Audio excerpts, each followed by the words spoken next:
How do you build sophisticated chords? Usually I'll use like a power chord in the left hand and I'll play some kind of like upper structure triad that sounds really cool over top of it. I mean, perfect. It works, but I would like to share with you today a new way that comes from the universe of classical music and made its way to contemporary jazz, a way to obtain sounds that are way more unique, a different type of orchestration on guitar or on piano. All right, it's like My Fair Lady. You're going to turn me into a sophisticated person. Let's go. The first idea that I would like to put in your mind right now, impressionist paintings, okay? Early Monet's, where he's painting the bridge over the water lilies. He's very realistic and very loyal to the reality when he's first painting. And then throughout his career, it becomes more and more abstract, until the point where you can barely understand, but you still see the shape of the bridge, you still see the water lilies around. It's like further and further removed from its realism. Exactly. Move your mindset away from that idea that you must play the root, third, and fifth in order to express a chord. Even if you're not playing tonic, third, or fifth, if you're using notes that are coming from the scale that originated that chord, you are expressing that chord. And this is revolutionary. Dude, let's go for it. You were playing something on your trombone before we met. What was it? Yeah, I was playing Alone Together. It goes like this.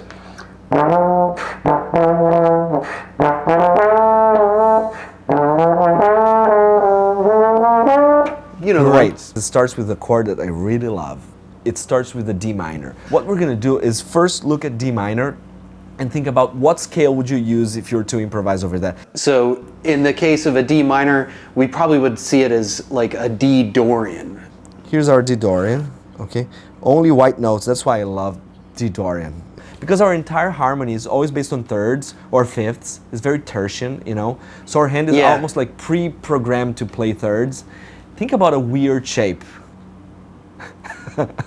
the Spock. Great. We move this shape to the piano and play any combination of 4 white notes. There you go.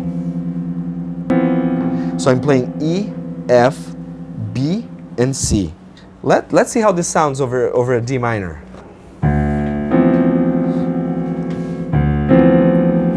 Pretty fantastic, right? Pretty cool. Yeah. And then you may ask, is like, well, but you're not playing the D, you know? So how do you know it's even a D minor? And that's the point. You may want to play a low D as a pedal to make it very clear, or not. Do not play. Just leave those 4 notes. But are those 4 notes a D minor? There's nothing of a D minor. You're playing E, F, B, and C. I would label this chord in a completely different way. But that's exactly the point. You're playing a group of notes that are coming from the scale that originated the chord. Therefore, you are expressing that chord in a much more abstract way. It's like a water lily. So it's like a later water lily. Yeah. Give me another weird shape. Hold on. You're testing my dexterity. Like 3 and 1. Like 3 and 1. I like this one. So you're telling me that, like, basically, as long as we're not spreading our hand shapes out so much that we have thirds between everything, we're going to get something that's interesting here. Exactly. That's why it's really good to start doing this with some scale that only uses white notes. Otherwise, you have to kind of think a lot. So, for example, I'm going to take your first example here, your Spock example.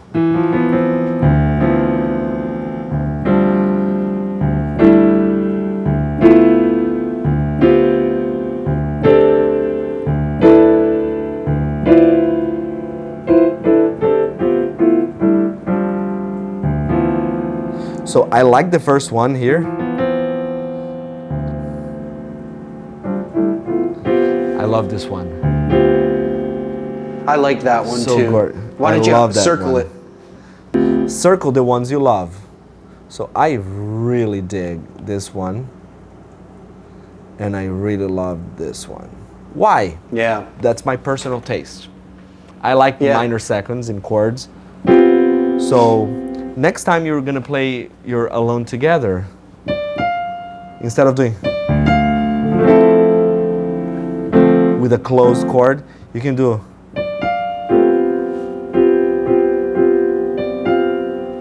way more abstract. Or the first one. Yeah.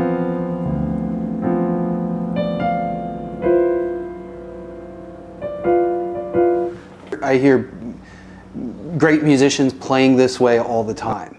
More modern pianists who are into harmony approach chords very often like that to add a little sense of more, a little abstract smell of the chord. You're not playing an obvious D minor, you're giving a smell of D minor. Just a whiff. Exactly. So then we can do the same exact thing to the next chord. With the other, in this case, with we the other have permutations. an E half-diminished. What scale do you use on an E half-diminished? I'd probably use like mostly an F major. If you have a half-diminished chord, you play a Locrian, but the second note is a major second, okay? So we call that Locrian sharp 2. Very easy, check it out. You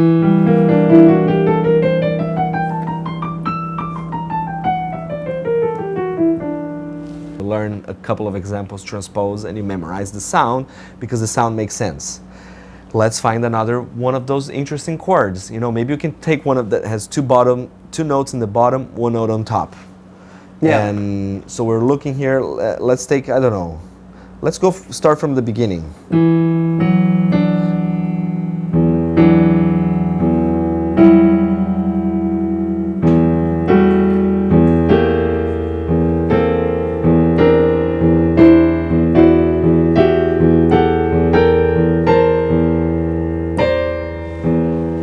Way more provocative. Explore every possible combination. I don't know. Oh, this is a great one. 2 major 7s. I'm just taking chances here. Look how gorgeous this one. This came out really nicely by chance. Okay, so I have, I basically have G, I have F sharp, and then on my right hand, I have B flat, and I have A. Let's say that we're going to mix and play along together.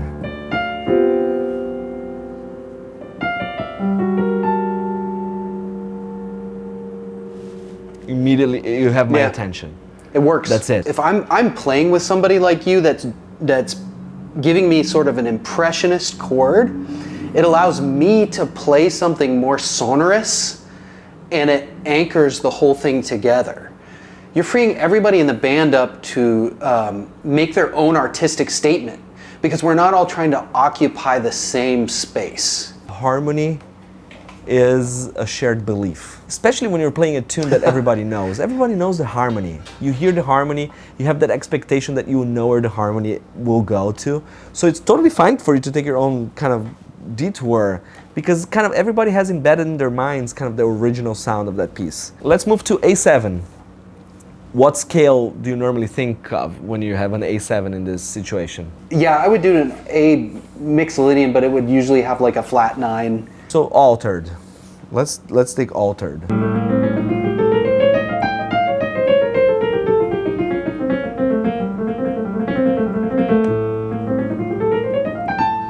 So now you can create your own versions of your own unconventional voicings.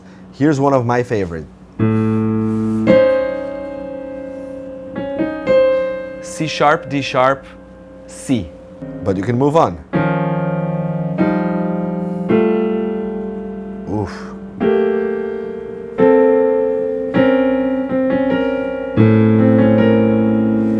C, C sharp, and B flat on top.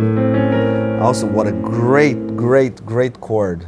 So now I'm gonna play my Alone Together using those 3 options that I had.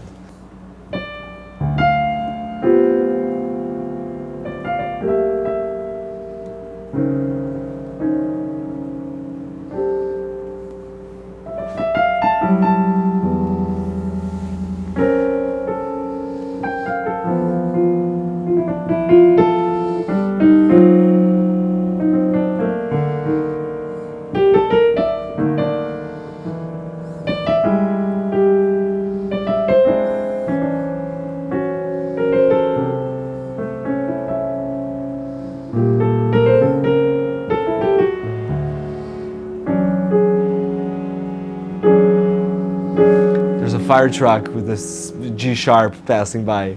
It's Right, same- the sharp 11. it was of my chord, perfect. so.